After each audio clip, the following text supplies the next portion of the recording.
Hello, welcome back to our podcast. I'm the Disturbed Southern Belle. And I'm the gentleman.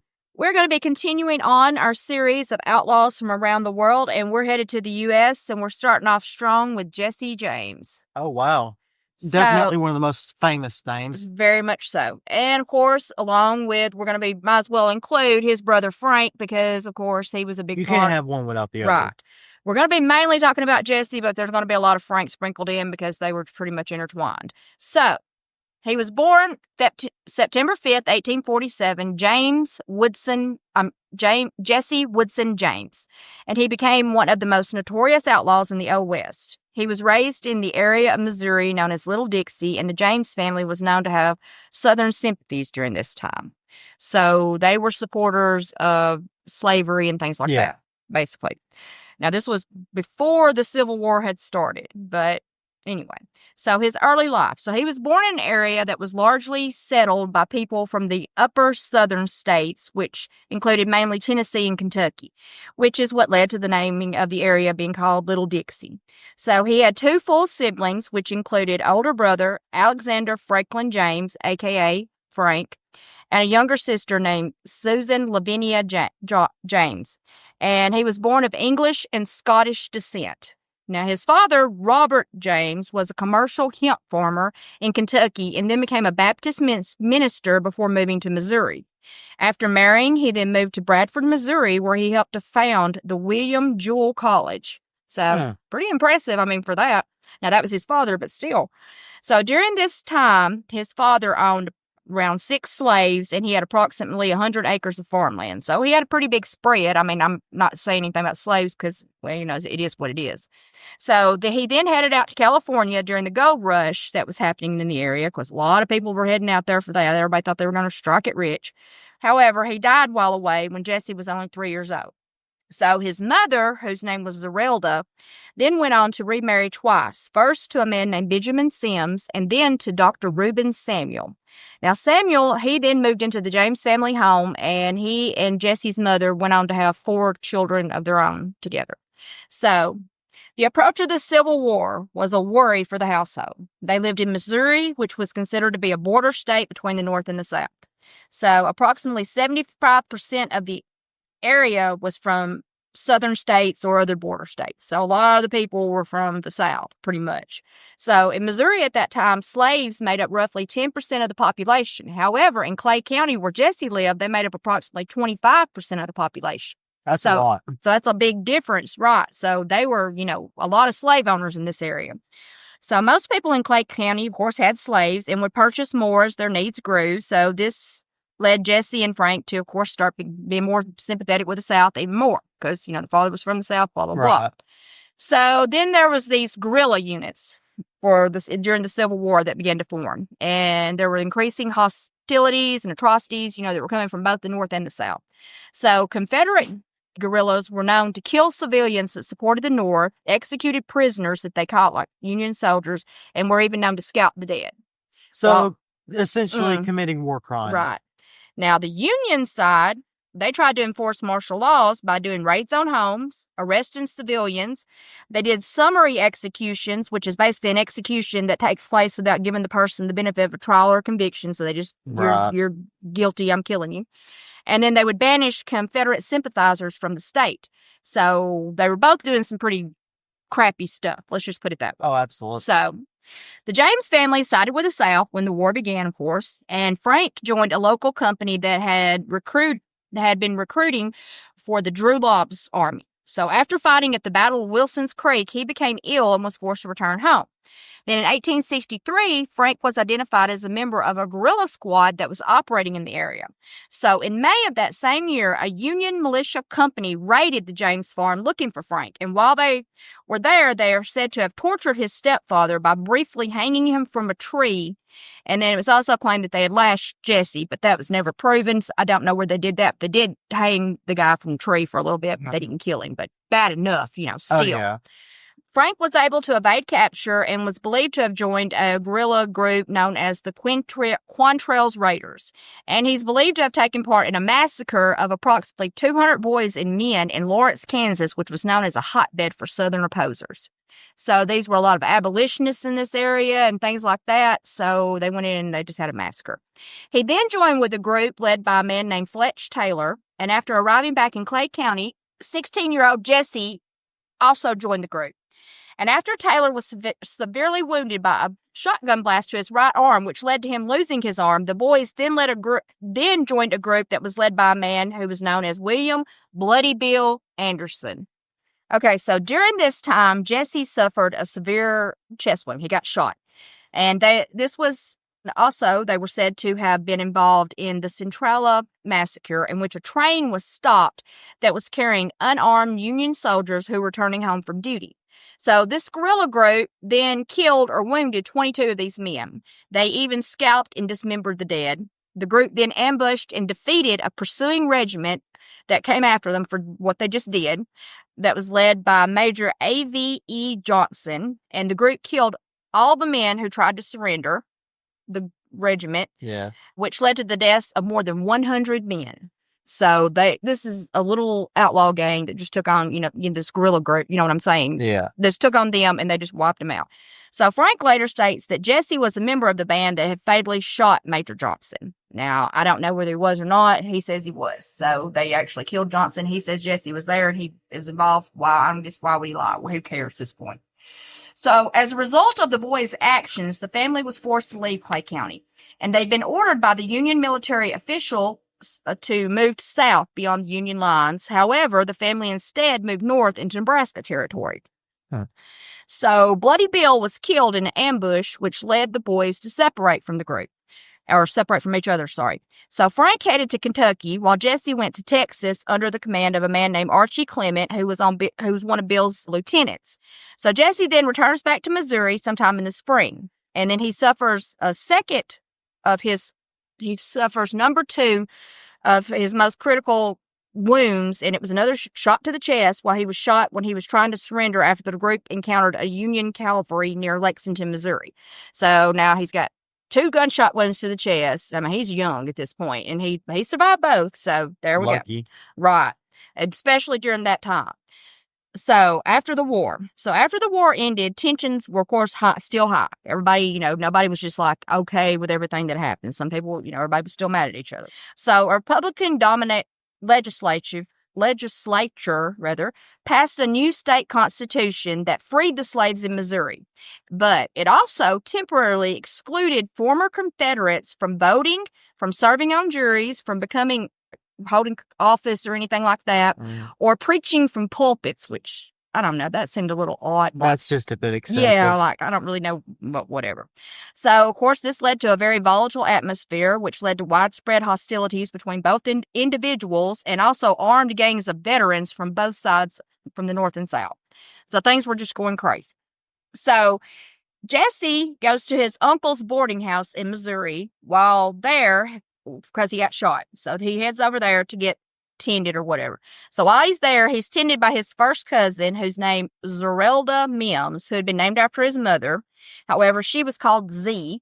And Jesse and Z then began a 9-year-long courtship that eventually culminated in their marriage. So yes, he married his first cousin. Which, I guess that wasn't uncommon either, unfortunately. So the James boys then went on to join in several outlaw gangs, and they began to grow in notoriety with each new escapade, as you can accept, it's all over the the newspapers rather. So violence continued to grow in the area, and Archie Clement, who Jesse had went to Texas with, continued his life of crime and harassment of the Republican government. The state militia eventually cornered Clement and shot him dead along with several members of his gang. The survivors of the gang then continued to rob banks over the next few years. However, the number of members of the gang dwindled quickly due to arrests, gunfights, and lynchings. So they're pretty much wiping them out now. Yeah. So they're getting them, they're either arresting them, or they're getting in gunfights, they're shooting them, or they're lynching them. So the James boys later tried to justify robbing banks by saying that most of the banks they targeted were small local banks, and that the robberies only penalized the locals that they claimed to support. So, yeah. So they tried to say that they were, innocent of everything, basically, that they weren't really doing anything wrong. Now, in 1868, the boys were alleged to have joined with Cole Younger, who was later the co-leader of the James Younger gang, which was what their big gang that they were in. So on December 17th, 1869, Jesse finally became well known by his name. He was actually known now as Jesse James. So when this happened, when he and likely Frank robbed the Daviess County Savings Association that was located in Gallatin, Missouri. Now, they netted very little from this robbery, and Jesse was believed to have shot and killed a cashier named John Sheets, who he had mistaken for Samuel P. Cox, the man that had killed Bloody Bill.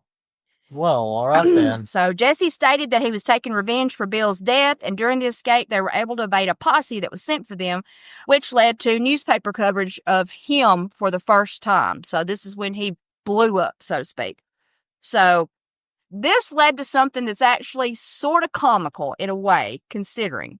Now, this led to the only known civil case that involved the James brothers, when Daniel Smoot filed a suit for $223.50 to be paid by the brothers to replace a horse, saddle, and bridle that they stole as they fled the scene of the crime. There's some balls in it. I'm sorry, but it is, considering what they did. That's what I'm getting at. So the boys denied the charges, claiming they weren't even in the area at the time of the robbery. Frank and Jesse failed to appear in court, which led to Smoot being awarded his asked amount. However, it's highly unlikely, of course, they ever paid it, but still.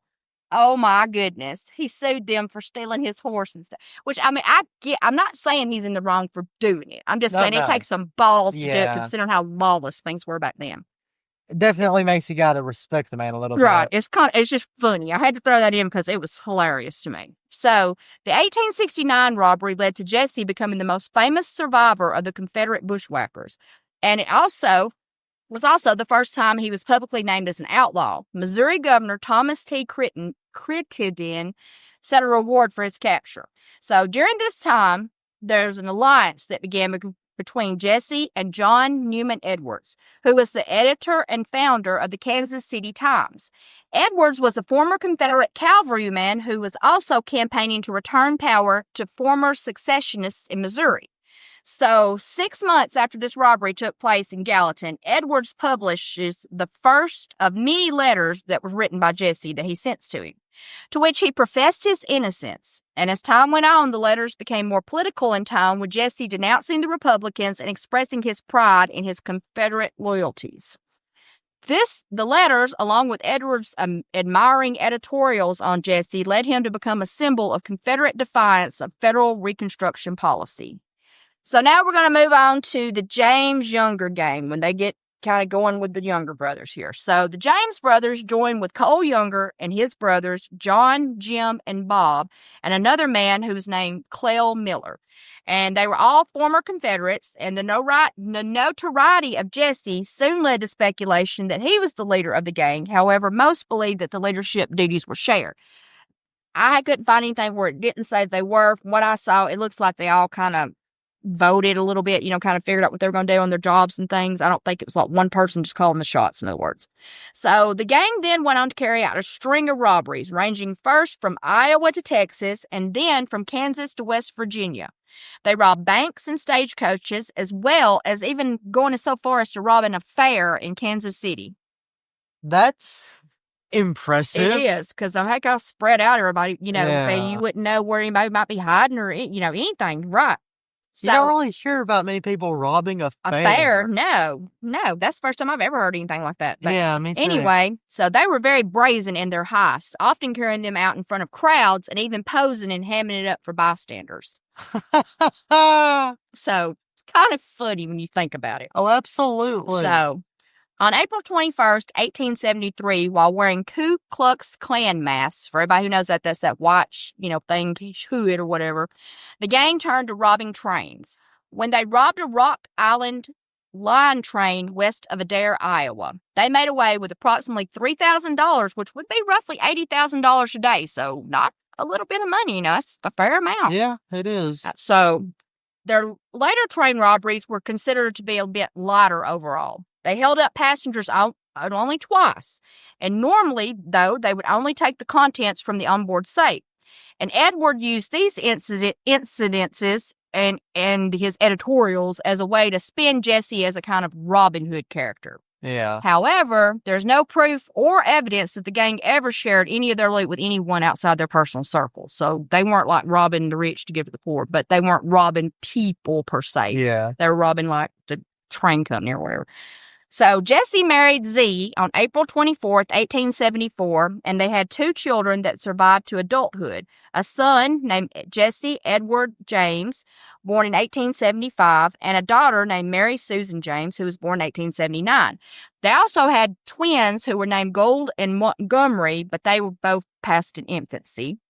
Now, here's something that's sort of funny, though. Jesse Jr. went on to become a lawyer and practice law in Kansas City, Missouri, and Los Angeles, California. That is hilarious. It is. It's kind of funny. So, yeah.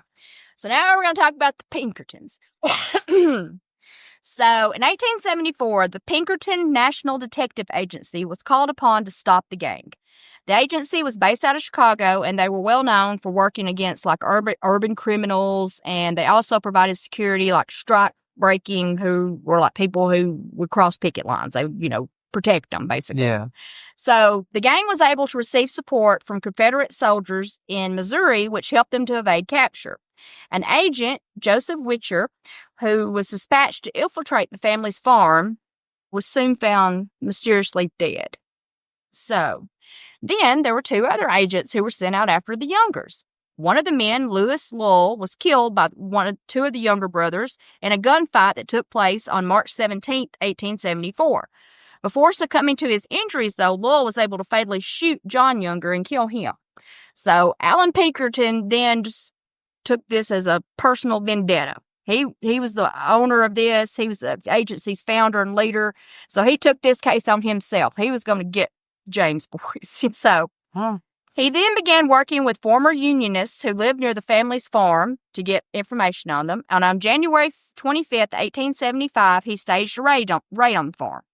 So during this incident, he threw an incendiary device into the house where it exploded, killing the boy's half-brother, Archie, who'd been named after Archie Clement.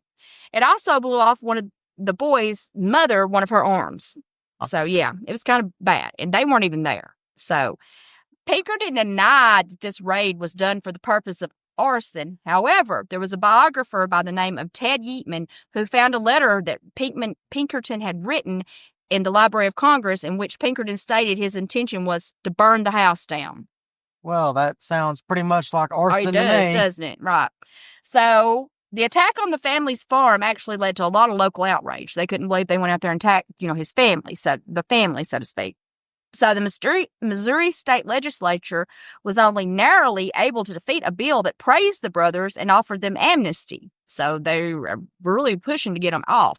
So at this time, former Confederates were now again allowed to hold offices in the legislature, which led to the vote to limit the size of rewards that could be offered by the governor for fugitives.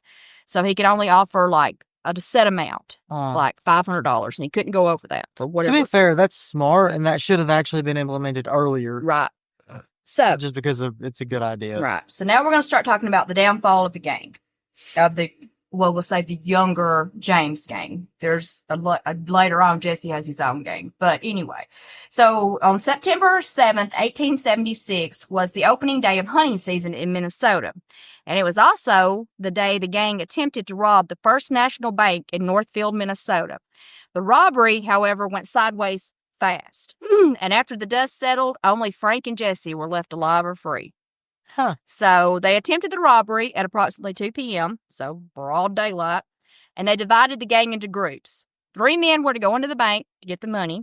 2 were to guard the door outside, and then there were supposed to be 3 that would remain near a bridge that was like across this adjacent square to kind of keep watch out anybody coming into town and stuff. So upon the 3 men entering the bank, they were quickly thwarted when cashier John Haywood refused to open the safe, claiming falsely that it was secured by a time lock. Even as the men held a knife to his throat and then cracked his skull with the butt of one of their pistols, he wouldn't open it. So, assistant cashier Alonzo Bunker, he took off out the back door, and he was wounded and got shot in the shoulder during his escape. Now, he survived, but the citizens of the town started to get suspicious because there were like 2 guys standing out front of the bank, kind of like guarding the door. So they're like, what's going on, right? So they raised the alarm. So this leads to the 5 men that are outside the bank to fire all their weapons up into the air, hoping to clear the street, which it did, and it caused everybody to start running behind stuff to hide and whatever. But they took cover and began firing back at the gang. So 2 gang members were shot and killed, and the rest were wounded during the barrage of bullet fire. The men that were still inside the bank then attempted to flee. During their exit, one of the men turned and shot the unarmed Haywood in the head, though it was never accurately determined who the shooter was. But one of them did shoot him for whatever reason before leaving. So the gang just barely made it out of Northfield, leaving behind 2 dead members, and a huge manhunt was soon underway. The James boys eventually left the group and headed back to Missouri. The militia were soon able to find the Youngers, who were with another outlaw who was named Charlie Pitts. Pitts was killed in the gunfight that ensued, and the Youngers were taken prisoner, and this left only Frank and Jesse and finally brought an end to the younger James gang. So, now Jesse and Frank, they're in hiding at this point. And then all of a sudden, they later surfaced in Nashville, Tennessee, where they were going by the aliases Thomas Howard and B.J. Woodson, respectively. So Frank had seemed to have been settled down during this time. He was ready to quit. He didn't really want to do the robbing crap anymore. He wanted to settle down and just have a life. However, Jesse was restless. He wasn't ready to give it up. So this led him to recruit a new gang in 1879 and return to his criminal lifestyle. And on October 8th, 1879, the newly formed gang robbed a train at Glendale, Missouri, which is now part of Independence. The robbery was only the first in a long spree of crime, which included holding up federal paymaster. Now, this is kind of cute because how close this is to us. They held up a federal paymaster at a canal project in Killen, Alabama, which is only about an hour away from us. Which is kind of funny when you think about it, because I never even knew they came to Alabama. So neither did I, actually, now that I think about it. And, of course, they did a bunch of other bank robberies, and then the new gang members quickly began to turn against each other because they weren't like Confederate guys like the guerrilla guys that he'd had in his gang before. These were a lot more like outlaw guys, and they were kind of all in it just for their sale. So it's believed that he scared one of the men away from the gang, and he may have killed another during this time. In 1879, the James gang robbed 2 stores, which led to them getting away with approximately $2,000. Then they hid out in some abandoned cabins near St. Joseph, Louisiana. And a group of law enforcement attacked the group and managed to kill 2 of the gang members, but failed to capture the rest of the gang. So by 1881, Jesse moved his family to St. Joseph, Missouri, not far from where he had been born. Frank, however, decided to move to a safer area, and he settled in Virginia. And they intended to give up their criminal behavior at this point. So now we're going to talk about the death. So after his gang had pretty much all been annihilated, Jesse only trusted 2 members that were left, and that was Charlie and Robert Ford. And he's making a big mistake by trusting these men. Let's just put that out there. So Charlie had been out on several raids with Jesse up at this point. But however, Robert, who was known as Bob, was basically a new recruit. So for the protection of his family, Jesse asked the brothers to move with him when they moved to St. Joseph. During this time, Bob Ford, though, was doing some secret negotiations with the Missouri governor, Thomas Crittenden, making plans to basically bring in the notorious outlaw. So he's already planning to betray him. So the governor, barred by law, at the amount that he could put, as I said earlier, offered for, his capture. He turns to the Railroad and Express corporations and asks them to put up a bounty of $5,000 for the delivery of either Frank or Jesse, and an additional $5,000 for the conviction of either. Jeez, they're getting desperate. Right, and he got around that little law by asking them to do it, so he wasn't the one that was technically doing it. Right. So, April 3rd, 1862, after finishing breakfast, the Fords and James went into the living room before then planning to travel to Platte City for a robbery. Robert Ford later claimed that he believed that Jesse realized the brothers were there to betray him, but instead of confronting the men, he says that Jesse walks over to the sofa and places his guns on it. He then turns around towards the mantel and noticed a dusty picture that was hanging above it. He then climbed onto a chair to clean the photo, in which Bob Ford drew his gun and shot him in the back of the head. So the 2 previous chest wounds and his partially missing middle finger were used to positively identify the body. The Fords did not attempt to hide their role in the killing. Robert then even went so far he wired the governor to claim the reward. The Ford brothers, however, were disappointed when they were arrested and charged with first-degree murder. But in a single day, the brothers were indicted, pleaded guilty, and were sentenced to death by hanging. However, they were later given a full pardon by the governor. They received a small portion of the reward that they were promised, and then they fled Missouri. The brothers then began to star in a touring stage in which they reenacted the shooting. Suffering from tuberculosis as well as a morphine addiction, Charlie decided to end his time on Earth on May 6, 1884. Now, Robert operated a tent saloon in Creede, Colorado, and on June 8th, a man by the name of Edward O'Kelly, armed with a double-barreled shotgun, entered the saloon and was claimed to have said, "Hello, Bob," before then shooting him in the throat, killing him instantly. And I guess so, with a freaking double-barreled shotgun. My gosh, he practically decapitated him. I wouldn't be surprised if he did. Yeah. So Jesse was originally buried on his family farm, but his body was later moved to Kearney. His original footstone is still there, and on his headstone, his mother wrote an epitaph for him that reads, "In loving memory of my beloved son, murdered by a traitor and a coward whose name is not worthy to appear here." And so ends the tale of Jesse James. But definitely a very, very interesting character, and his brother too. I mean, oh, absolutely. I mean, they're no, notorious They're for no a reason. slouches when it comes to their job. No, definitely not. Now, we hope you enjoyed that segment and the Jesse James saga. Don't forget to like, follow, and subscribe. And don't forget to stay disturbed.